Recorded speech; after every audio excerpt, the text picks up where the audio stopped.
কি খবর তোমাদের? কেমন আছো তোমরা সবাই? তো আমরা এসএসসির হায়ার ম্যাথের যে তোমাদের ত্রিকোণমিতি অংশ, এই ত্রিকোণমিতি অংশের ম্যাথগুলো করতেছিলাম। ইতিমধ্যে আমাদের ফার্স্ট যে চ্যাপ্টারটা 8.1 চ্যাপ্টারটা শেষ হয়েছে, এর জন্য 2টা লেকচার লাগছে। তো আজকে আমরা 8.2 চ্যাপ্টারটা শেষ করব।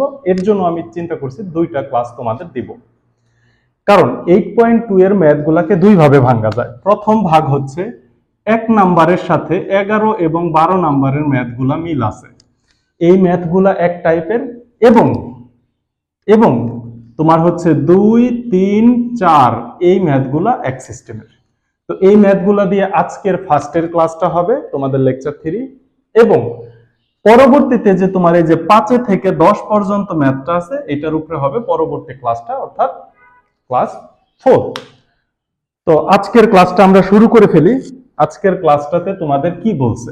আজকের ক্লাসটাতে বেসিক্যালি ফার্স্টের যে ম্যাথগুলা, আমি ফার্স্টের ম্যাথের সাথে লাস্টের ম্যাথগুলা করাবো, এরপরে 3, 4, 5 করাবো। আচ্ছা, আজকের ক্লাসটাতে তোমাকে জাস্ট সরল অঙ্ক করতে দিছে, একদম সরল অঙ্ক, জাস্ট মান বসায় বার হয়ে যাবে।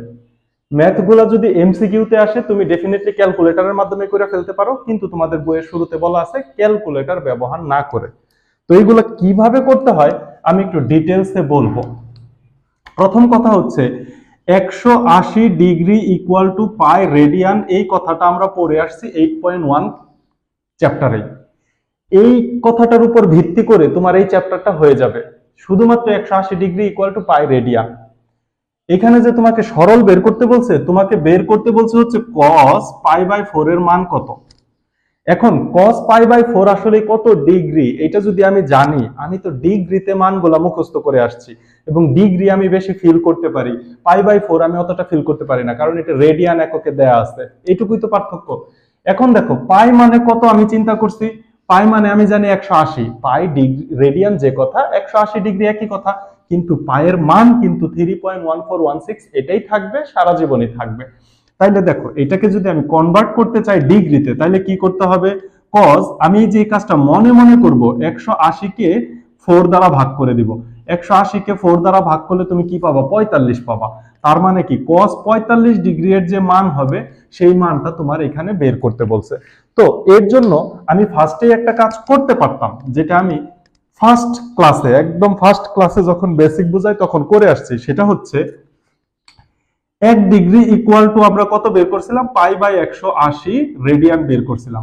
তো 30 ডিগ্রি ইকুয়াল টু কত? 30 degree equal to 30 into π/180 equal to, এখানে π/6 আমি পাইছি। তো চাইলে আমি এই সাইডে লিখে নিতে পারি মানগুলা, 30 ডিগ্রি, 45 ডিগ্রি এবং 60 ডিগ্রির মানগুলা লিখে নিতে পারি, কিন্তু আমি মানগুলা লিখে নিব না। প্রত্যেকটা সেক্টরে আমি মানগুলা বের করে করে এরপরে আমি মান বসাবো। তাইলে হবে কি, ম্যাথগুলো আমরা একদম হাতে কলমে শিখে যাব। তাহলে চলো শুরু করি। ইকুয়াল টু, তোমাকে বলছে cos π/4, তো পাইকে যদি তুমি 180 চিন্তা করো, 4 দ্বারা ভাগ করলে হয় 45 ডিগ্রি। cos 45 ডিগ্রির মান কত জানো? 1/√2। cos 45 এর মান জানো 1/√2। আরেকটা কথা বলে নেওয়া যায় যে আমরা এই মানগুলাকে ক্যালকুলেটরে বের করব, কখনোই এই কাজটা ভুলেও করো না। অ্যাটলিস্ট সাইন এবং ট্যান এর মানগুলা তুমি মনে রেখে ফেলো, কারণ সাইন এর মান যদি তুমি মনে রাখতে পারো, তাহলে sine 0 degree, sine 30 degree, sine 45 degree, sine 60 degree, sine 90 degree, সাইনের মানগুলো যদি তুমি মনে রাখো, তাহলে সাইনকে উল্টা দিকে ঘোরাই দিলেই তুমি পাবা কসেকের মান। আবার সাইন এবং কজের সাথে সম্পর্ক হচ্ছে পূরক কোণের সম্পর্ক, এটার ব্যাখ্যাটা আমি 8.3 তে দিব। সেই ক্ষেত্রে কি হয়, সাইন 90 ডিগ্রি যেই কথা, সাইন 90 ডিগ্রির যে মান cos 0 ডিগ্রি সেই মানই হবে, সাইন 30 এর যে মান cos 60 সেই মানই হবে, এটা তোমরা জানো। এবং tan এর মানগুলা তোমরা বের করে ফেলো। তাহলে তুমি কি করবা, সাইন এবং tan এর মানগুলা যদি তুমি মুখস্থ রাখতে পারো, সাইন 0 0, সাইন 30 হাফ, সাইন 45 1/√2, 60 √3/2, 90 হচ্ছে 1, এবং tan এর ক্ষেত্রে tan 0 0, tan 30 হচ্ছে 1/√3, 45 1, 60 √3, 90 অসংজ্ঞায়িত। এই দুইটা মান যদি তুমি মনে রাখতে পারো, তাহলে বাকি সবগুলা মান তুমি পারবা। তো প্রত্যেকটা আমি এখানে বক্স করে আগে লিখে নিতে পারতাম, পরে শুধু দেখে দেখে মান বসাইতাম। তাইলে হচ্ছে কি, তুমি বিষয়টা ফিল করতে পারবা না, তোমার কাছে মনে হবে মান আছে, বসাই দিলাম, কাজ হয়ে গেল। প্রত্যেকটার ক্ষেত্রে আমরা বের করব। দেখো এবার বলছে cos π/6, π/6 মানে কত? 180 কে যদি তুমি 6 দ্বারা ভাগ করো তাহলে 3 6 18, তার মানে 30 ডিগ্রি। এখানে তোমাকে cos 30 ডিগ্রির মান বের করতে বলছে। cos 30 ডিগ্রি কি? sin 60 ডিগ্রি যে কথা, cos 30 ডিগ্রি একই কথা। সূত্রটা একটু দেখাই, এইখান থেকে আসে। cos of theta equal to sin 90 minus theta, ব্যাখ্যাটা আমি দিব। অথবা sin of theta equal to cos 90 degree minus theta, এই দুটো সমান।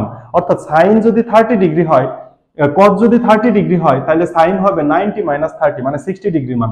অর্থাৎ cos 30 degree equal to sine 60 degree. তাহলে cos 30 ডিগ্রির মান যা সাইন 60 ডিগ্রির মান তাই। অন্য কথায় সাইন 60 ডিগ্রির মান যা cos 30 ডিগ্রির মানও তাই। অনুরূপভাবে tan এর ক্ষেত্রেও কাজে লাগবে। আচ্ছা, তাহলে ঘটনা হচ্ছে এগুলো আমরা মুখস্থ করব না, সরি মুখস্থ করব, কিন্তু এখন হচ্ছে আমরা একটু বুঝে বুঝে করে ফেলি। তাহলে আমি cos কত পাইলাম? cos এই যে π/6 মানে 180 কে 6 দ্বারা ভাগ করছি, 6 দ্বারা ভাগ করে পাইছি 30 ডিগ্রি। তাহলে cos 30 ডিগ্রির মান কত? sin 60 ডিগ্রির মান যা cos 30 এর মান তাই। sin 60 ডিগ্রির মান কত? √3 ডিভাইডেড বাই 2, চিহ্ন হচ্ছে প্লাস। এবার দেখো sin π/3, π/3 180 কে তুমি 3 দ্বারা ভাগ করলে হয় 60 ডিগ্রি। sin 60 ডিগ্রির মান কত? √3/2। এইবার এটাকে তুমি লসাগু করবা, লসাগু করে উল্টাই দিবা, অ্যানসার হয়ে যাবে। তাহলে দেখো উপরে হচ্ছে 1/√2, নিচে হচ্ছে লসাগু 2, তার মানে √3 প্লাস √3 ইকুয়াল টু 1/√2। 1/√2 আমি আরেকটা লাইন বেশি করি, equal to 1 divided by √2 divided by √3 যোগ করলে হয় 2√3 ডিভাইডেড বাই 2। এবার এটাকে যদি গুণ করে উল্টাই দেই 1/√2 ইনটু 2 ডিভাইডেড বাই 2√3, দেখো 2 2 কাটা যায়, ইকুয়াল টু 1 ডিভাইডেড বাই √6। এইটাই চলে আসে অ্যানসার, 1 ডিভাইডেড বাই √6। এটাই হচ্ছে প্রথম ম্যাথের অ্যানসার। তাহলে তোমাকে এখানে কি শেখানো হচ্ছে? এটা তোমার মাথায় কোশ্চেন আসতে পারে যে তারা আমাকে কি শিখাইতে চাচ্ছে। তারা জাস্ট তোমাকে ডিগ্রির মানটা রেডিয়ানে নিয়ে কিভাবে বসাইতে হয় এইটাই শেখাইতে চাচ্ছে, আর কিচ্ছু না। তাহলে দেখো ওই যে খ নাম্বার ম্যাথটার দিকে তাকাও, খ নাম্বার ম্যাথটাতে কি আছে। এটার মান আমরা কত পাচ্ছি? তাহলে √6। খ নাম্বার ম্যাথটাতে দেখো তোমাকে বলছে 10 π/4। তো 180 ডিগ্রিকে যদি তুমি 4 দ্বারা ভাগ করো, মনে মনে পাই যেখানেই দেখবা 180 বসাই দিবে, কারণ তুমি ডিগ্রিতে নিচ্ছ, মান বসাইতে চাচ্ছ, তুমি মান জানো ডিগ্রিতে, এর জন্য তুমি ডিগ্রিতে নিচ্ছ। আর যদি তুমি রেডিয়ানে এই মানটা মনে রাখতে পারো তাহলে তো হয়ে গেল। আর এই ম্যাথগুলা করতে করতে তুমি π/4 মানে 45 ডিগ্রি, π/6 মানে 30 ডিগ্রি, π/3 মানে 60 ডিগ্রি, এগুলো তোমার মুখস্থ হয়ে যাবে, এক কথায় মুখস্থ হয়ে যাবে। তাইলে তোমার আর সময় নষ্ট হবে না। তাইলে দেখো এটা হচ্ছে tan 45 ডিগ্রি, tan 45 ডিগ্রির মান হচ্ছে 1 ইকুয়াল টু প্লাস π/6, 180 কে 6 দ্বারা ভাগ, তাহলে 6 দ্বারা 18 কে ভাগ করলে 3 6 18, tan 30 ডিগ্রি, tan 30 ডিগ্রির মান 1 ডিভাইডেড বাই √3 ইনটু π/3, 180 কে 3 দ্বারা ভাগ, 3 6 18, তার মানে 60 ডিগ্রি। tan 60 ডিগ্রির মান শুধুমাত্র √3। তাহলে এই √3 কেটে গেলে থাকবে 1 প্লাস 1 ইকুয়াল টু 2। একদম বাচ্চা ম্যাথ না? এখন মনে হচ্ছে না যে এগুলা কোনো ম্যাথের মধ্যেই পড়ে না? এগুলো আসলে এমসিকিউ তে আসবে, এগুলো কখনোই সৃজনশীলের 3 4 নাম্বারের জন্য আসবে না। তাহলে চলো আমরা 1 নাম্বার দেখলাম, এখন আমরা 11 নাম্বার দেখে আসি।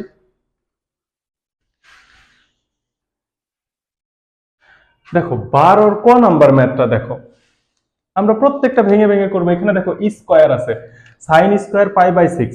অনেক জ্ঞানী গুণী মানুষ আছে, তারা আবার কি করবে, এটাকে ডিগ্রিতে নিয়ে নিবে। sin স্কয়ার π মানে 180, 180 কে 6 দ্বারা ভাগ করলে হয় 30, তারা লিখবে sin square 30 degree plus cos square 45 degree. এইভাবে কনভার্ট করবে, কনভার্ট করে মান বসানো শুরু করবে। তুমি কিন্তু জিরো পাবা, কারণ হচ্ছে এটা রেডিয়ানে রেখেই তোমাকে মান বসাইতে হবে, এটা কনভার্ট করে মান বসাইলে হবে না। কনভার্ট করবা তুমি মানটা জানার জন্য, কারণ আমরা 30 45 60 এইভাবে মানটা মুখস্থ রাখি।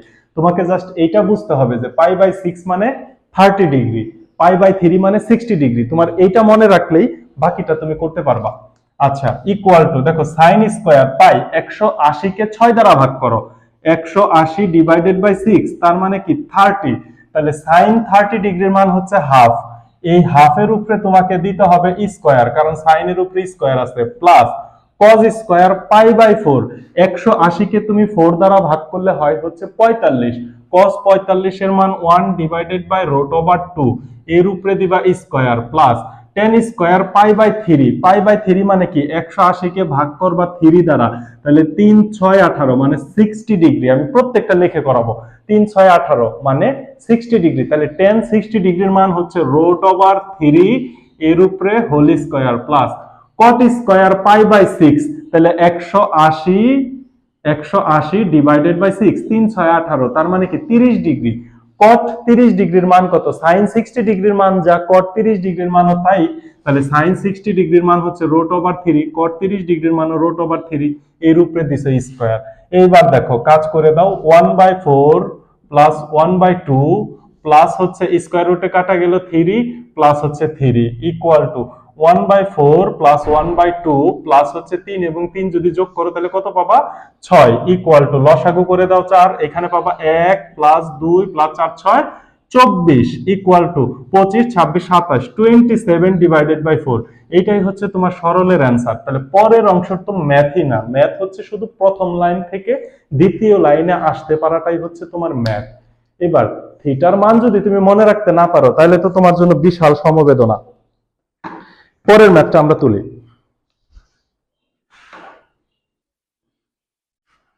দেখো 12 খ নাম্বার। 100 ম্যাথ করার দরকার নাই, তো তুমি একটা ম্যাথ বুঝা গেলে এই টাইপের সব ম্যাথই তো পারবে। এই ম্যাথগুলো তো সরল অঙ্ক আর কিচ্ছু না, শুধু মান বের করে বসানো। ইকুয়াল টু এই 3 এর উপরে কি স্কয়ার আছে? 3 এর উপরে তো স্কয়ার নাই। এই যে tan থিটা যদি থাকে তাহলে স্কয়ারটা এরকম হোল স্কয়ার দেওয়া যায়, অথবা সরাসরি মান বসায় মানের উপরে স্কয়ার দেওয়া যায়। এইটুকু তো তোমরা জেনারেল ম্যাথে দেখে আসছো। তাহলে 3 এর উপরে স্কয়ার নাই, 3 কে 3 এর মতো থাকতে দাও, থাকলো 3 into tan square pi by 4, pi হচ্ছে 180, 180 কে 4 দ্বারা ভাগ করো 90, tan 90 এর সরি 180 কে 4 দ্বারা ভাগ করলে 45 ডিগ্রি, tan 45 ডিগ্রির মান হচ্ছে 1, তাহলে এই হবে 1 এর উপরে square minus sin square pi by 3, 180 কে 3 দ্বারা ভাগ করব। আমি তো 18 কে 3 দ্বারা ভাগ করলে অ্যানসার পেয়ে যাচ্ছি, 3 6 18, পরে তো একটা শূন্য থাকবে, 60 ডিগ্রি। sin 60 ডিগ্রির মান হচ্ছে root over 3/2 whole square minus half into cot square pi by 6, pi by 6 মানে কি 180 কে 6 দ্বারা ভাগ করবা, 3 6 18 তার মানে 30 degree. cot square 30 degree, cot 30 ডিগ্রির মান কত? sin 60 ডিগ্রির মান যা cot 30 ডিগ্রির মানও তাই। তাইলে দেখো অন্যভাবেও বলতে পারো, দেখো যদি tan থিটা বা tan 30 ডিগ্রির মান যদি মনে করো 1/√3 হয়, আমরা জানি cot হচ্ছে tan এর বিপরীত, তাহলে cot 30 ডিগ্রির মান যখন আমি বের করব তখন এই যে tan এর মানটা পাইছি এটাকে উল্টাই দাও, অর্থাৎ পাটা উপরে উঠাই দাও, মাথাটা নিচের দিকে নামাই দাও, তাহলে দেখো কি পাই? √3 ডিভাইডেড বাই 1, 1 তো লেখার দরকার নাই, তাইলে হচ্ছে cot 30 ডিগ্রির মান আমি কি পেয়ে যাচ্ছি? √3, √3 এর উপরে আমার কি দিতে হবে? স্কয়ার দিতে হবে প্লাস 1/3 থাকলো। এইবার আসো sec স্কয়ার পাই বাই 4, 180 কে 4 দ্বারা ভাগ করলে হয় 45। এইবার আসো sec 45 এর মান বের করব। sec কার বিপরীত? sec হচ্ছে cos এর বিপরীত, তাহলে cos 45 ডিগ্রির মান আমি কত জানি? 1 ডিভাইডেড বাই √2, তাহলে sec 45 ডিগ্রির মান হবে, এটারে পাটা উপরে উঠাই দাও, তার মানে √2 ডিভাইডেড বাই 1, এই 1 তো নিচে লেখার প্রয়োজনই নাই, তাহলে sec 45 ডিগ্রির মান হচ্ছে √2, এর উপরে আবার দিতে হবে একটা স্কয়ার। এরপরে কি? এরপরে সরল অঙ্ক না, এরপরে যদি আমি প্রত্যেকটা কইরা দেই তাহলে তোমাদের জন্য লজ্জার না। ইকুয়াল টু 3 মাইনাস স্কয়ার রুটে কাটা গেলে 3 ডিভাইডেড বাই 2 মাইনাস স্কয়ার রুটে কাটা গেলে 3 divided by 2 plus 2 divided by 3 equal to, তুমি যদি লসাগু করো লসাগু হবে 3 দুগুণে 6, 3 দুগুণে 6, এবার 3 6 18 মাইনাস 3 তিরিকে 9 মাইনাস 3 তিরিকে 9 প্লাস হচ্ছে 2 দুগুণে 4 ইকুয়াল টু, তাইলে হচ্ছে 4/6 ইকুয়াল টু ইকুয়াল টু হচ্ছে 2/3। অ্যান্সার কি মিললো না? কোথাও ভুল হয়েছে? অ্যান্সার তো মনে হয় ভুল হইলো। চলো একটু দাঁড়াও, আমি একটু দেখে নেই যে মান বসানোতে তো ভুল হওয়ার কথাই না। মান বসানোতে একটা জায়গায় ভুল হয়ে গেছে, সেটা হচ্ছে মান বসানোতে আমাদের ভুল হয় না, এই দেখো স্কয়ার রুটে কাইটা দিয়ে 3 লিখছি, কিন্তু এখানে আমি 4 লিখি নাই, এখানে কি হবে 4 হবে, এখানে 4 হবে, এই জন্য আমাদের ভুল হয়েছে। ইকুয়াল টু, তাহলে লসাগু কত হবে 3 4 এবং 3, 4 3 এবং এটা লসাগু হবে 12, 3 12 36 মাইনাস 3 3 কে 9, 3 দ্বারা যদি 4 কে, এবার 6 মাইনাস 3 6 18 প্লাস হচ্ছে 4 দুগুণে 8 ইকুয়াল টু, এবার দেখো 36 মাইনাস 18 মাইনাস 9, একবারে যদি ক্যালকুলেটর ব্যবহার করি 36 minus 9 minus 18 plus 8 equal to 17/12, এই তো অ্যান্সার শেষ, মিলে গেছে 17 ডিভাইডেড বাই 12, কাজ শেষ। এগুলো একটু খেয়াল রাখতে হবে, দেখছো আমারও ভুল হয়ে যায়, ভুল হতেই পারে, ভুল হওয়াটা অস্বাভাবিক না, কিন্তু খেয়াল রাখতে হবে, তা নাহলে তো সমস্যা। তুমি যদি বোর্ড কোশ্চেনে ভুল করে আইসা বলো স্যার ভুল হইতেই পারে, তাহলে তো সর্বনাশ। আচ্ছা, এই টাইপের লাস্ট ম্যাথ, এই ম্যাথটাতে আমি শুধু ত্রিকোণমিতিক অনুপাতগুলোর মান আবার একটু লিখে লিখে বুঝাই দিব, বাকি সরল তোমরা করবা। এটা একটা ইন্টারের একটা সূত্র আছে, এই সূত্রটা তোমাদের নাই, tan a minus tan b divided by 1 plus tan a tan b, এটাকে সরাসরি এইভাবে লেখা যায় tan a minus tan b pi by 6, এইখান থেকে মান বসায় ক্যালকুলেশন করে ফেলা যায়, কিন্তু যেহেতু এটা আমাদের নাই সেহেতু আলাপ করে লাভ নাই। তাহলে চলো আবার আমরা একটু মান বসানো শুরু করি। Equal to tan pi by 3, tan pi by 3 180 কে 3 দ্বারা ভাগ করে দাও, তার মানে tan 60 ডিগ্রি, tan 60 ডিগ্রির মান জানি root over 3 minus tan pi by 6, 180 কে 6 দ্বারা ভাগ করে দাও, এটা পাইছে কত tan pi by 3, pi by 3 এর মান পাই কত 60 ডিগ্রি, আর পাই বাই 6 এর মান পাই 30 ডিগ্রি, tan 30 ডিগ্রির মান হচ্ছে 1 divided by root over 3 divided by 1 plus tan pi by 3, আবার পাই বাই 3 এর মান হচ্ছে রুট 3 মাত্র বসাইছি, এবং tan pi by 6, pi by 6, pi by 6 মানে 30 degree, 1 divided by root over 3 plus এই যে দেখো cos pi by 3, pi by 3 180 by 3 মানে 60 ডিগ্রি, cos 60 ডিগ্রির মান হচ্ছে হাফ, এর সাথে গুণ আছে হচ্ছে cos pi by 6, pi by 6 এর মান কত 30 ডিগ্রি, cos 30 ডিগ্রির মান হচ্ছে root over 3 divided by 2 plus এই যে sin পাই বাই 3, তাহলে পাই বাই 3 কত sin 60 ডিগ্রি, sin 60 ডিগ্রির মান হচ্ছে root over 3 divided by 2 into sin pi by 6, pi by 6 এর মান হচ্ছে 30 ডিগ্রি, sin 30 ডিগ্রির মান হচ্ছে হাফ। বাকি ক্যালকুলেশন হচ্ছে তোমাদের সরল অঙ্ক। এইবার তোমরা ভগ্নাংশের কাজ আগে করো, এই দুইটা আগে করো, এই দুইটা করো, পরে সবগুলা লসাগু করে অ্যান্সার বের করো। এইবার তো তোমরা এইগুলা পারবা, এইটা জাস্ট তোমাকে সরল অঙ্ক শেখানো হলো, অ্যাকচুয়ালি ডিগ্রি এবং রেডিয়ানের যে সম্পর্কটা এইটা ফিল করানোর জন্য এই কয়েকটা ম্যাথ দেওয়া হয়েছে। তো আমি প্রত্যেকটার মান একটু লিখে করার চেষ্টা করছি, পাইকে 180 ধরে নিছি, বাস হয়ে গেছে। বাকি sin 30, tan 30, cot 30 এগুলার মান যদি তুমি মনে রাখতে না পারো তাহলে তো খুবই সমস্যা, এগুলা তোমাকে মনে রাখতেই হবে। এগুলা মনে রাখার বিভিন্ন কৌশল আছে, যে হাতের আঙ্গুলের মাধ্যমে মনে রাখে, আর সব থেকে সহজ কি সাইন এবং tan এর মানটা মুখস্থ করে ফেলো, সবগুলা হয়ে যাবে, বাকি একটাও তোমার মনে রাখতে হবে না, শুধু সাইন এবং tan। আর এই দুইটা থেকে 5 দুগুণে 10টা মান তুমি যদি মনে রাখতে না পারো তাহলে তো খুবই সমস্যা, তুমি এমসিকিউ বা সকল ক্ষেত্রে আটকায় যাবা। এবার আমরা দ্বিতীয় টাইপটাতে ঢুকবো, 2 নাম্বার ম্যাথ।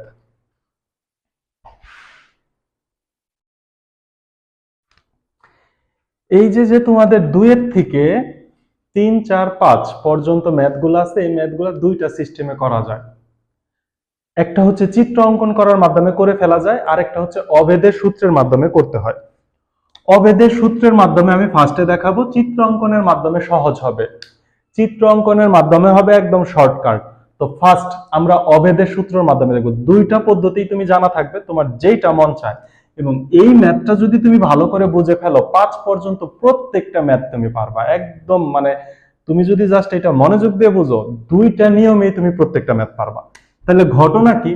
ঘটনা হচ্ছে অভেদের সূত্র হচ্ছে sin square theta plus cos square theta equal to 1, আরেকটা হচ্ছে sec square theta minus tan square theta equal to 1, আরেকটা হচ্ছে cosec square theta minus cot square theta equal to 1। এই হচ্ছে অভেদের সূত্র। এইখান থেকে আমরা sin কে cos এ কনভার্ট করতে পারি, cos থেকে sin, sec থেকে tan, tan থেকে sec, এইভাবে কনভার্ট করতে পারি। এখন কথা হচ্ছে তোমাকে দেখো থিটার মান দেওয়া আছে, cos থিটার মান দেওয়া আছে মাইনাস 4/5 এবং তোমাকে বলে দিছে থিটা হচ্ছে পাই থেকে বড় 3π/2 থেকে ছোট। এটা হচ্ছে π/2, এটা হচ্ছে পাই, এটা হচ্ছে 3π/2। তার মানে 90 ডিগ্রি, 180 ডিগ্রি এবং 360 ডিগ্রি। এই যে এটা হচ্ছে 90 ডিগ্রি, এটা হচ্ছে 180 ডিগ্রি, এটা হচ্ছে 270 ডিগ্রি, 360 না। আচ্ছা, এখন থিটার মান যদি পাই থেকে বড় হয়, 3π/2 থেকে ছোট হয়, তাহলে থিটা আছে হচ্ছে থার্ড কোয়াড্রেন্টে। থিটা থার্ড কোয়াড্রেন্টে আছে। তো চিত্র এঁকে করা যায়, আগে একটু বুঝা নেই। চিত্র এঁকেও করা যায়, বুঝা নেই। তোমাকে টেন থিটা এবং সাইন থিটার মান বের করতে বলছে। তাইলে আসো তো আমি সাইন থিটার মানটা আগে বের করে আসি। তাহলে আমরা জানি, দেখো এই যে এটা হচ্ছে এই পদ্ধতিটা বড় হবে, কিন্তু তোমাদের উদাহরণে এই পদ্ধতিতে দেওয়া এবং গাইডের সলিউশনে এই পদ্ধতিতে দেওয়া। পরে আমি শর্টকাটটা দেখাচ্ছি। আমরা জানি, আরে প্রত্যেকবারই আমরা জানি হয়ে যাচ্ছে কেন? তাইলে কি আমরা জানি আর লিখবই না। উইনো আমরা কি জানি? এই যে অবেদের সূত্রটা লিখে দাও, কারণ আমি কজের মান আছে, আমি সাইনের মান বের করতে চাচ্ছি। তাইলে আমরা কি জানি? Sine square theta plus cos square theta equal to 1। এত বা আমি সাইনের মান বের করব। তাহলে sine square theta equal to 1 minus cause square theta. এত বা মান বসাই দাও। Sine square theta equal to 1 minus cause square থিটার মান কত? -4/5 হোল স্কয়ার। এত বা সাইন থিটার মান যেহেতু আমি বের করতে চাই, তাহলে আমাকে এই সাইড রোট করে দিতে হবে। 1 মাইনাস ওই যে স্কয়ারের ভিতরে যে মাইনাস আছে, এই মাইনাসটা স্কয়ারের জন্য কাটা যাবে। তাহলে এখানে কত হবে? 4 4 16 ডিভাইডেড বাই 5 5 25। এত বা sine theta equal two রোট over, এখন যদি তুমি লসাগু করো, লসাগু হবে 25। তাহলে 25 থেকে যদি তাহলে লসাগু করলে এখানে হবে 25 মাইনাস 16। এত বা সাইন থিটা ইকুয়াল টু 25 থেকে যদি 16 বাদ দাও, তাহলে হয়ে যাবে 9। তাহলে রুট ওভার 9 ডিভাইডেড বাই 25। এইবার আসো আমি এই যে অবেদের সূত্র মুছে দেই। অবেদের সূত্র তোমাদের মুখস্থ থাকা উচিত। আচ্ছা, এখন আমি শুধুমাত্র সাইন থিটার মান বের করতে চাচ্ছি। তাহলে সাইন থিটা ইকুয়াল টু অবশ্যই আমাকে প্লাস মাইনাস দিতে হবে। 9 এর বর্গমূল হচ্ছে 3 আর 25 এর বর্গমূল হচ্ছে 5। এইখানে এসে তোমাকে থামতে হবে। এখন তুমি প্লাস মানটা গ্রহণযোগ্য হিসেবে নিবা না মাইনাস মানটা গ্রহণযোগ্য হিসেবে নিবা? এর জন্য দেখো তোমাকে থিটার ব্যবধি দেওয়া আছে। ব্যবধি অনুযায়ী থিটা তৃতীয় চতুর্ভাগে, এটা আমরা আগে বুঝে আসছি। তৃতীয় চতুর্ভাগ হচ্ছে tan এর ঘর, তৃতীয় ঘর হচ্ছে কার? tan এর ঘর। তৃতীয় চতুর্ভাগে tan পজিটিভ, তাহলে সাইন তৃতীয় চতুর্ভাগে অবশ্যই নেগেটিভ। অতএব তুমি মানটা নিতে হবে মাইনাসের। Sine theta equal two -3/5। এবং তোমাকে সাইড নোটে কথাটা লিখতে হবে যে ব্যবধি অনুযায়ী থিটা তৃতীয় চতুর্ভাগে অবস্থিত। ব্যবধি অনুযায়ী থিটা তৃতীয় চতুর্ভাগে অবস্থিত, তৃতীয় চতুর্ভাগে সাইন নেগেটিভ। একটা অ্যান্সার কিন্তু তুমি পেয়ে গেছো, সাইন থিটার মান পেয়ে গেছো। এইবার তোমার লাগবে টেন থিটার মান। তাহলে টেন থিটার মানটা বের করে ফেলো। Tan theta equal to sine theta divided by cos theta equal to sine থিটার মান কত পাচ্ছি? -3 ডিভাইডেড বাই 5। আচ্ছা, আমি আরেকটু উপরে লিখি, নাহলে হবে না। এই যে -3 ডিভাইডেড বাই 5 এবং cos থিটার মান হচ্ছে -4 ডিভাইডেড বাই 5। মাইনাস মাইনাস কাটা, এই যে হরের 5, এই হরের 5 কাটা, ইকুয়াল টু 3/4। এই হচ্ছে অ্যান্সার। তাহলে আমি কি করলাম? আমার কাছে cos থিটা ছিল, অবেদের সূত্রের মাধ্যমে আমি sin থিটার মান বের করছি। ধনাত্মক ঋণাত্মক দুইটা মানই আসবে, কিন্তু ব্যবধি অনুযায়ী তৃতীয় চতুর্ভাগ যেখানে সাইন ঋণাত্মক হবে, এর জন্য আমি ঋণাত্মক মানটাকে নিছি। এরপরে tan থিটার মান বের করে ফেলছি। দেখো tan থিটার মান তৃতীয় চতুর্ভাগে ধনাত্মক আসার কথা ছিল, আমাদের মানটাও কিন্তু ধনাত্মকই আসছে। বাস, এইভাবে গেল একটা সিস্টেম। আমি বলছিলাম দুইটা সিস্টেম দেখাবো, আরেকটা হচ্ছে চিত্র অঙ্কন করার মাধ্যমে। তাইলে চলো আমি একটু মুছে দেই। এইটা তোমরা বুঝতে পারছো আশা করি। তাহলে চিত্র অঙ্কন করার মাধ্যমে যদি আমি করি, তাহলে এটা আমাদের লাগবে থিটা তৃতীয় চতুর্ভাগে অবস্থিত। তৃতীয় চতুর্ভাগে এই যে cos থিটার মান যদি আমি জানি, তাইলে আমি একটা সমকোণী ত্রিভুজ যদি অঙ্কন করি, এই হচ্ছে সমকোণী ত্রিভুজ। এইটা যদি হয় থিটা, তাহলে সমকোণী ত্রিভুজ মানে কি? থিটার বিপরীতটা হচ্ছে লম্ব, থিটা সংলগ্নটা হচ্ছে ভূমি। এইটা হচ্ছে লম্ব, এইটা হচ্ছে ভূমি। এবার cos থিটা মানে কি, ভূমি এবং অতিভুজের অনুপাত দেওয়া আছে, তাহলে উপরেরটা 4 হচ্ছে ভূমির মান এবং অতিভুজ হচ্ছে 5। এখন লম্বের মান কত হবে এটা তুমি পিথাগোরাসের মাধ্যমে বের করতে পারো, কিন্তু আমরা জানি 3 4 5, একটা যেহেতু 4 আর একটা যেহেতু 5, তাহলে অবশ্যই লম্ব 3 হতেই হবে, লম্ব 3 হতেই হবে। তাহলে আমি ত্রিভুজের তিনটা বাহুর মানে কিন্তু পেয়ে গেছি। কিভাবে? cos থিটা দেওয়া আছে মানে কি, আমি সমকোণী ত্রিভুজ বের করতে পারি, উপরেরটা ভূমির মান, নিচেরটা অতিভুজের মান। cos থিটা মানে কি, সাগরে কি কি সাগরে লবণ আছে, কবরে ভূত আছে, কবরে মানে cos, ভূত আছে, ভূমি বাই অতিভুজ, বাস কাজ শেষ। এবার এইখান থেকে তুমি sin থিটার মান বের করো, তাহলে sin থিটা ইকুয়াল টু লম্ব বাই অতিভুজ, লম্ব কত 3 divided by 5, tan theta equal to ভূমি বাই অতিভুজ, ভূমি হচ্ছে 3 ডিভাইডেড বাই 4। এইবার আসো চিহ্নের খেলাটা বুঝি। আমাকে ব্যবধি দেওয়া আছে তৃতীয় চতুর্ভাগ, তৃতীয় চতুর্ভাগে সাইন নেগেটিভ, তাহলে এই যে এখানে একটা মাইনাস চিহ্ন দিয়ে দাও। দেখো এই মানটাই আমরা পাইছিলাম। তৃতীয় চতুর্ভাগে tan পজিটিভ, এখন তোমাকে যদি সেকের মান বের করতে বলে তাহলে সব বের করতে পারবা। তোমাকে যদি বলে সেক থিটার মান বের করো, তৃতীয় চতুর্ভাগ সেক থিটার মান মাইনাস আসবে, প্রথম কথা। tan এবং cot ব্যতীত সবাই মাইনাস আসবে। এবার সেক কার বিপরীত? cos এর বিপরীত, তাহলে cos মানে কি, ভূমি বাই অতিভুজ, তাহলে sec মানে হচ্ছে অতিভুজ হচ্ছে 5 ডিভাইডেড বাই ভূমি হচ্ছে 4। এই তো অ্যান্সার। তার মানে চিত্র এঁকে তুমি যদি করো কাজ হয়ে যাবে। কোশ্চেন হচ্ছে এটা সৃজনশীলে কিভাবে করব। সৃজনশীলে করার জন্য তুমি প্রথমত চিত্র অঙ্কন করবা, অঙ্কন করে অতিভুজ লম্ব ভূমির মান বের করবা, এরপরে লিখবা ব্যবধি অনুসারে, ব্যবধি অনুসারে তৃতীয় চতুর্ভাগে থিটা অবস্থিত, তৃতীয় চতুর্ভাগে থিটা অবস্থিত। এই কথাটা লেখার পরেই তুমি শুধু sine theta, tan theta, sec theta সবগুলোর মান বের করে ফেলবা, কাজ শেষ। এইভাবে আরো ম্যাথ দিতে পারে। আমি একটা ম্যাথ বানায়া করি, মনে করো এই সাইন থিটা, ট্যান থিটা, সেক থিটার মান বের করছি, তো এর মাধ্যমেই তোমাকে একটা ম্যাথ দিতে পারে। দেখো এটা তোমরা একটু নোট হিসাবে লিখে নাও, নোট। দেখো কিভাবে ম্যাথটা থাকতে পারে, তোমাকে বলতে পারে sine theta plus sec of minus theta divided by tan theta plus এখানে বলতে পারে cos theta বা cos of minus theta মান বের করতে বলতে পারে। আচ্ছা পরের লাইনে আমরা কি জানি, sin থিটার জায়গায় sin থিটা আসলো, sec of minus theta মানে কি, আমরা কি জানি sin of minus theta minus sin theta, cos of minus theta plus cos theta, এটা হচ্ছে ঋণাত্মক কোণের ত্রিকোণমিতিক অনুপাত। এটা থিওরিটা 8.3 তে পড়াবো, তাহলে এটা কিন্তু হয়ে যাবে প্লাস সেক থিটা, কারণ সেক এবং কজ এর ক্ষেত্রে মাইনাস থাকলে সেই মাইনাসটা ভ্যানিশ হয়ে যায়, কিন্তু সাইন এর ক্ষেত্রে মাইনাস থাকলে মাইনাসটা সামনে চলে আসতো। এরপরে আসলো tan থিটা, আর এখানে চলে আসবে প্লাস cos থিটা। এরপরে দেখো আমি একটু উপরে করি, সাইন থিটার মান কি পাইছো, -3 ডিভাইডেড বাই 5 প্লাস সেক থিটার মান কি পাইছো, প্লাসে মাইনাসে এই যে মাইনাস হয়ে যাবে, -5 ডিভাইডেড বাই 4। tan থিটার মান কি পাইছো, 3 ডিভাইডেড বাই 4। cos থিটার মান কি দেওয়া আছে, -4 ডিভাইডেড বাই 5। এইবার এই অংশটুকুকে যদি তুমি সরল করে দাও তাইলেই কিন্তু তুমি এই মানটা পেয়ে যাবা। এই ধরনের ম্যাথ 8.3 তে খুব সম্ভবত একটা আছে, কিন্তু এই ধরনের ম্যাথ প্রায়ই আসে, এটা নোট হিসেবে লিখতে পারো। এখানে সাইন, সেক, tan, cos দ্বারা দিছি, তুমি অন্য যে কোনো ত্রিকোণমিতিক অনুপাত নিবা, cosec, cot, sec যে কোনোটা দ্বারা এই ধরনের কাজ করবা। আর একটা ম্যাথ দেখবো আমরা।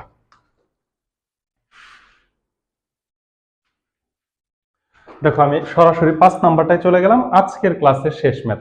এই ম্যাথটা আমি দুইটা পদ্ধতিতেই দেখাবো, অভেদের মাধ্যমেও দেখাবো, চিত্রের মাধ্যমেও দেখাবো। প্রথম হচ্ছে একটু চিত্রের মাধ্যমে খেয়াল করো, চিত্র, প্রথম কাজটা চিত্রের মাধ্যমে, কারণ এটা শর্টকাট হবে এবং এটা তুমি সৃজনশীলে করতে পারবা, সমস্যা নাই, এটা একটা গ্রহণযোগ্য প্রসেস। দেখো বলছে tan থিটার মান -5/12, তাহলে তুমি ত্রিভুজটা এঁকে ফেলো। এই হচ্ছে একটা সমকোণী ত্রিভুজ, সমকোণী ত্রিভুজের এইটা যদি থিটা হয়, tan থিটা হচ্ছে লম্ব ডিভাইডেড বাই ভূমি, তাহলে অতিভুজ অবশ্যই 13 হবে। তুমি করে দেখো 5, 12, 13, এটা একটা সমকোণী ত্রিভুজ, 5, 12, 13। তাইলে দেখো আমি সমকোণী ত্রিভুজের সব পেয়ে গেছি, তিনটা বাহুর মানে পাইছি। এবার সাইন এবং কস বের করা আমার জন্য কোনো ব্যাপারই না, চলো আগে করে নেই। এই যে এখানে tan a, এখানে তো থিটা বলে নাই, তাহলে এইটাকে ধরো a, এটাকে দাও b, এটাকে দাও c। তাহলে দেখো tan a tan a যদি থিটা হয় তাহলে এটা লম্ব, এটা ভূমি, এটা অতিভুজ। তাহলে তোমাকে sin এর মান যখন বের করতে বলবে, sin a ইকুয়াল টু কত হবে, লম্ব বাই অতিভুজ। লম্ব হচ্ছে 5, লম্ব হচ্ছে 5 ডিভাইডেড বাই অতিভুজের মান হচ্ছে 13। cos এর মান যখন বের করতে বলবে তখন দেখো cos a ইকুয়াল টু ভূমি ডিভাইডেড বাই অতিভুজ। ভূমি হচ্ছে 12, অতিভুজ হচ্ছে 13, বের করে ফেলছি। এইবার দেখো সামনে একটু জায়গা রাখছি চিহ্ন দেওয়ার জন্য, তাহলে চিহ্নটা একটু বুঝে আসি। তোমাকে tan থিটার মান বলে দিছে হচ্ছে নেগেটিভ, তাহলে tan থিটা কোথায় কোথায় নেগেটিভ তুমি বলো তো। এইখানে হচ্ছে tan প্লাস, অল পজিটিভের ঘরে tan প্লাস, এবং তৃতীয় যে কোয়াড্রেন্ট এখানেও হচ্ছে tan প্লাস। তাহলে tan থিটা নেগেটিভ হচ্ছে দ্বিতীয় ঘরে, এখানে tan মাইনাস, এবং তৃতীয় ঘরে হচ্ছে tan মাইনাস। এইবার আসো পরের কাজ করি। tan ও cos বিপরীত চিহ্ন বিশিষ্ট, এই যে বিপরীত কথাটার দিকে খেয়াল করো। tan যদি মাইনাস হয় তাহলে cos এর মান হচ্ছে প্লাস। tan ও cos বিপরীত চিহ্ন বিশিষ্ট, বুঝছো।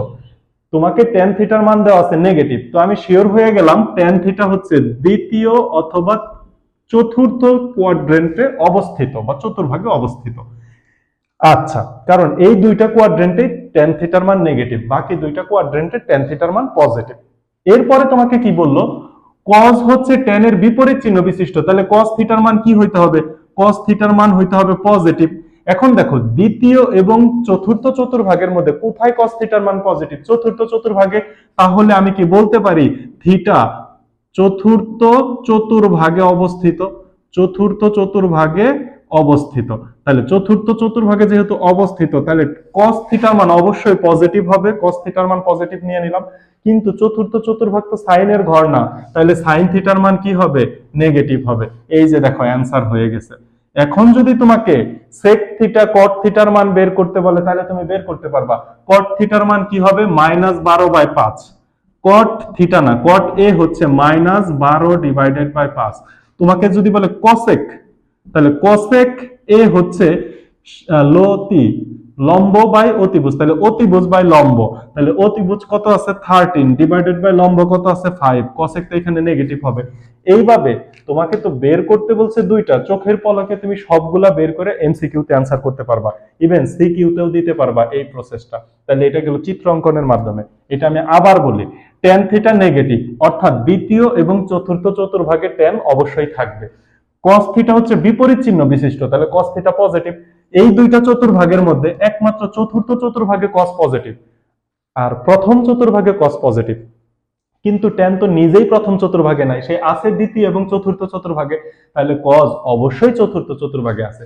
তার মানে আমার ত্রিভুজ বা থিটাটা চতুর্থ চতুর্ভাগে। চতুর্থ চতুর্ভাগে sin থিটার মান নেগেটিভ পাবো, cos এর মান পজিটিভ পাবো, cot এর মান নেগেটিভ পাবো, cosec এর মান নেগেটিভ পাবো, sec থিটার মানটা কিন্তু আবার পজিটিভ পেয়ে যাব। এই গেল হচ্ছে চিত্রের মাধ্যমে। এইবার আসো অভেদের মাধ্যমে ম্যাথটা একটু করে দেখি। সর্বশেষ কাজ অভেদের মাধ্যমে কিভাবে করব। তাইলে দেখো তোমাকে কি দেওয়া আছে, tan a, tan a equal to -5 divided by 12। আমার যাইতে হবে cos a, কারণ cos বিপরীত চিহ্ন বিশিষ্ট। তাহলে tan থেকে cos এ যাওয়ার জন্য সরাসরি কিন্তু অভেদের সূত্র নাই, কিন্তু আমরা জানি তো লিখবো না, শুধু আমরা হয়ে যায়, তাই না। তাহলে আমরা লিখবো উই নো, উই কি জানি, sec square a minus tan square a equal to 1। কারণ sec এর মান যদি বের করতে পারি cos এর মান বের করে ফেলতে পারবো। তাহলে এত বা sec a ইকুয়াল টু স্কয়ারের মানে বের করি 1 প্লাস tan স্কয়ার a, এত বা sec square a equal to 1 plus tan স্কয়ারের মান কত, tan স্কয়ারের মান হচ্ছে -5 ডিভাইডেড বাই 12 হোল স্কয়ার, এত বা sec square a equal to 1 plus 5 5 25 divided by 12 এর বর্গ হচ্ছে 144, এত বা sec square a equal to লসাগু করো 144, যদি লসাগু করো এখানে হবে 144 প্লাস হচ্ছে 25, 144 এবং 25 কে যদি যোগ করে দাও তাহলে sec স্কয়ার a আসবে হচ্ছে 169 ডিভাইডেড বাই হচ্ছে 144। এইখানে চলে আসি, অতএব আমার তো sec এর মান বের করতে হবে। sec a equal to plus minus এটাকে বর্গমূল করলে কত আসে 13 ডিভাইডেড বাই 12, 12/13 আসবে। 169 এর বর্গমূল 13 আর 144 এর বর্গমূল হচ্ছে 12। আমার তো মান লাগবে হচ্ছে cos এর মান লাগবে, তাইলে sec কে বিপরীতকরণ করলেই হচ্ছে আমি পেয়ে যাই cos a equal to plus minus 12 divided by 13। আচ্ছা, এখন আসো আমি প্লাস মান নিব না মাইনাস মান নিব, যেহেতু tan এবং cot বিপরীত চিহ্ন বিশিষ্ট, তাহলে লিখবা যেহেতু tan এবং cot বিপরীত চিহ্ন বিশিষ্ট, কথাগুলো লিখে ফেললা। তাহলে tan ছিল ঋণাত্মক, অতএব cos এর মান তুমি পেয়ে গেছো, cos a ইকুয়াল টু 12/13, একটা অ্যান্সার হয়ে গেল। cos a ইকুয়াল টু 12/13 একটা অ্যান্সার হয়ে গেল। এবার তোমার সাইন এর মান বের করতে হবে। তাহলে আমি যদি একেবারে করে দেই, তাহলে sin square a plus cos square a equal to 1। আমি যদি সরাসরি সাইন এর মান বের করি, sin a equal to √1 minus cos square a equal to √1 minus cos square কত? cos স্কয়ার হচ্ছে 12 স্কয়ার ডিভাইডেড বাই 13, তার মানে হচ্ছে 144 ডিভাইডেড বাই হচ্ছে 13 কত? 169 ইকুয়াল টু √169 মাইনাস 144, তার মানে হচ্ছে, আরে দেখা যায় না কেন, দাঁড়াও, বোর্ড বড় আছে, আর একটু সাইডে নিয়ে নেই, এই দেখো দেখা যায়, যাবে না আবার, দেখো, তাইলে দেখো এই যে ইকুয়াল টু এখানে কত পাচ্ছি 169 থেকে, তাহলে 25 ডিভাইডেড বাই 169, অতএব sin a equal to plus minus 5/13। এইবার আসো আমি প্লাস মান নিব না মাইনাস মান নিব এটা বুঝতে হবে। হ্যাঁ, দেখা যায় প্লাস মান নিব না মাইনাস মান নিব এটা বোঝার জন্য এখানে খেয়াল করো। আচ্ছা, আমরা কি জানি? আমরা জানি হচ্ছে tan a equal to sin a divided by cos a। আমরা জানি tan a equal to sin a divided by cos a। এবার তুমি খেয়াল করো, tan এর মান পাইছো নেগেটিভ, sin এর cos এর মান পাইছো পজিটিভ, তাহলে cos এর মান যেহেতু প্লাস পাইছো, তাহলে tan এর মান মাইনাস আনার জন্য লব অথবা হর এর কেউ না কেউ তো মাইনাস থাকতে হবে, তা না হলে তো tan এর মান ঋণাত্মক আসতো না। হয়তোবা sin নেগেটিভ অথবা cos নেগেটিভ, এর জন্য tan এর মান নেগেটিভ আসছে। sin cos এর দুইটাই যদি নেগেটিভ হইতো, মাইনাসে মাইনাসে কাটা যায়, tan এর মান পজিটিভ আসতো। অথবা sin cos এর দুইটাই যদি পজিটিভ হইতো, তাইলেও tan এর মান পজিটিভ হইতো, কিন্তু tan এর মান আসছে নেগেটিভ। আমি দেখতে পারি cos এর মান হচ্ছে পজিটিভ, তাহলে অবশ্যই sin এর মান নেগেটিভ, তাহলে অবশ্যই sin এর মান নেগেটিভ, তাহলে sin a equal two minus 5/13। একটু আগে মনে হয় আমরা এইটাই পাইছিলাম। এখন কি আমি বুঝাইতে পারছি? এটা তুমি অভেদের মাধ্যমেও করতে পারো, চিত্র অঙ্কন করেও করতে পারো। এমসিকিউতে তো ডেফিনেটলি চিত্র দিয়ে করবা, এই জন্য আমি চিত্রটা বোঝানোতে জোর দিছি। আর সৃজনশীলে তুমি এটা দিয়ে করো, সৃজনশীলেও চিত্র দিয়ে করতে পারো, এটা একটা গ্রহণযোগ্য প্রসেস, ওর মাধ্যমে সৃজনশীল করলে কাটবে না। তো 8.2 এর উপরে তার একটা ক্লাস হবে, পরবর্তী ক্লাসে ইনশাআল্লাহ সম্পূর্ণ 8.2 শেষ করব। ভালো থাকো, সুস্থ থাকো, তোমাদের দোয়া কামনা করি, পাশে থাকো, আল্লাহ হাফেজ।